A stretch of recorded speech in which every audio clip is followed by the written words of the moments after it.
All right, welcome back to the Sports Dungeon. I'm your host, Loren Tepper. Now, these guys sitting next to me, you may not recognize their faces, but if you're a sports fan, you'll know their voices, and I'll let them introduce themselves because that's probably the only way you know them, because you hear them every morning from 7 to 9 on 104.3 and 99.7 ESPN Arkansas. Tell them who you are, guys. Tommy Kraft with the Morning Rush. I'm Derek Ruscin with the Morning Rush. Guys, your voices, I told you, everybody knows it. This morning, you've been busy. You've been up in Harrison, Arkansas. You spent the day at McDonald's. Old Robin Reeves, I assume, took care of you over there. Oh, yeah. We had a great time over there. A big crowd that came by. So looking forward to a busy day in Harrison. Going to be a busy day, and Bo's going to be in town a little bit. If you're not familiar, let's talk a little bit about back in December, late December, 104.3 and 99.7. Pearson Broadcasting changed their format. Yeah, December 26th, we made the move from what we were previously doing to ESPN Radio. This is something our company's real familiar with. Our Fort Smith station has been ESPN Radio since 2003. Okay. It's been very successful, and of course, there's no question that people in this part of the state, in Boone County, in Mountain Home, and all the way throughout north central Arkansas, they love the Razorbacks. But there's just not been a good option on the dial to follow Razorback sports in this part of the state. We wanted to bring that to this part of the state, and we feel like moving forward, this can be a great move and a great business plan for our company. And we have a lot of big contacts in Boone County for the Razorbacks.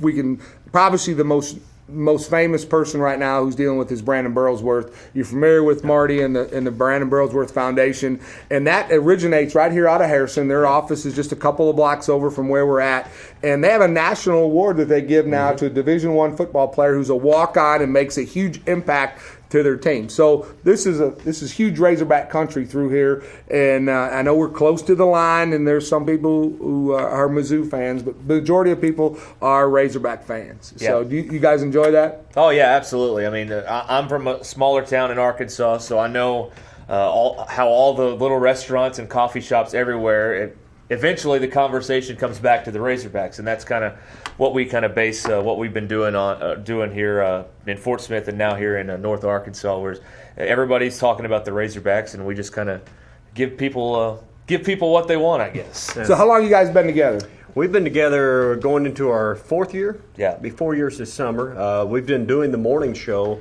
in its current form since 2006. So, but the majority of the show's history has been us two right here. Yeah. So, it's worked out real well because you got two guys, both born and raised. I don't think either one of us ever gotten a piece of mail that wasn't addressed in the state of Arkansas. So we both lived our whole lives in Arkansas. So we understand the passion. We understand, how people, we're a great Razorback state. Some people say Arkansas is a great sports state. It is. But it's really a great Razorback state. We've all heard the story. There's no pro team. The Razorbacks are the pro team. That's really it here. And people, for better or worse, live or die with what goes on with the Razorbacks. And I can kind of relate. I grew up most people know I'm a huge Detroit Tigers fan. I grew up in Detroit, right outside. And in my neck of the woods, you either were a Spartan or you're a Wolverine. Right. I mean, Michigan or Michigan State. It was you couldn't do both. And I had buddies that went to Michigan State, and I got a brother who graduated from Michigan, and so, but even with a pro team, the Lions, nobody really cared about the Lions because Michigan and Bo Schembechler at that time was the premier program around. And, with Bobby Petrino's recent success, and the way the basketball program, we all hope and believe, is going to turn the corner, return to greatness. And the baseball team has had such consistent success with Dave Van Horn. It's really kind of a golden age for Razorback sports as a whole. But right now, with what we've seen, and we talked a lot about this on the show over the last 90 days, you've seen the most prolonged period of football success that most of us, unless you remember the 64-65 season, you haven't seen this kind of extended success in the football program that we're living with right now, with the way they've won 10 a year ago and then 11 this past season. This is a golden age right now for Razorback football, and certainly, without question, the most successful time the Hogs have had since joining the SEC. And tonight, this is what brings you guys to town, is the Arkansas Razorback Foundation, the Harrison Club, has their big banquet tonight. Right. Coach Bobby Petrino will be in town. We think we're going to hear anything exciting? Anything new? Petrino has the driest sense of humor, and you really got to pay attention because he'll slip in a funny line or two on you, and it'll just kind of knock you over because you aren't expecting it. He's guarded, but at the same time, he knows. I know when we deal with him in the media and when he does these meetings, you do get something out of it. It's not a bunch of cliches, one game at a time, on and on and on. You actually get some information. He doesn't like to waste anybody's time just, listening to himself talk. So, there's some information there, and you'll learn some stuff about some of the new players that they'll be relying on this spring with practice starting in a few days. And, of course, that'll lead to what they're relying on in the fall. So, he's good about giving information, but there was a question when he was in my hometown of Searcy a few weeks ago. Someone asked him if he'd tell him about the new defense, and he said no.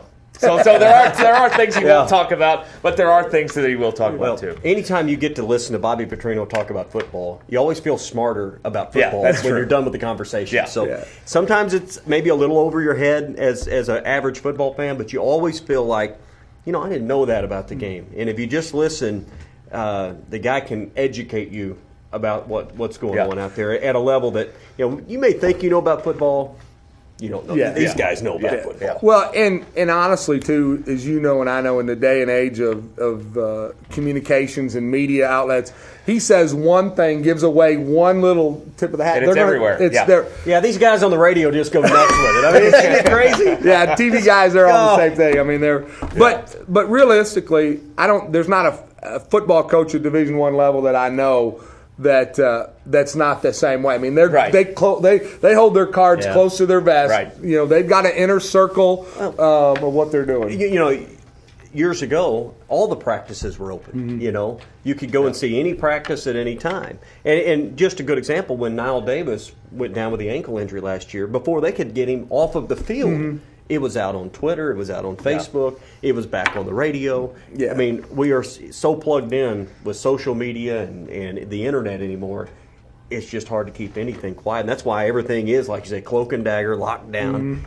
And I think paranoia is just it's part of being a coach. Yeah. And he's right there with everybody else. And they bring in guys that they're close to the vest. The biggest move that, as I think, we talk about the defense, you brought up the defense, is they went out and got the guy from Ohio State. I mean, that's not a Bobby Petrino guy. I mean, here's a move that he truly trusted his defensive coordinator and said, you bring in the guys that are going to make me successful because I'm turning the defense over to you. I'm an offensive-minded guy. I know what I'm going to do. We're going to put points on the board. You just need to stop somebody because the team that scores the most wins.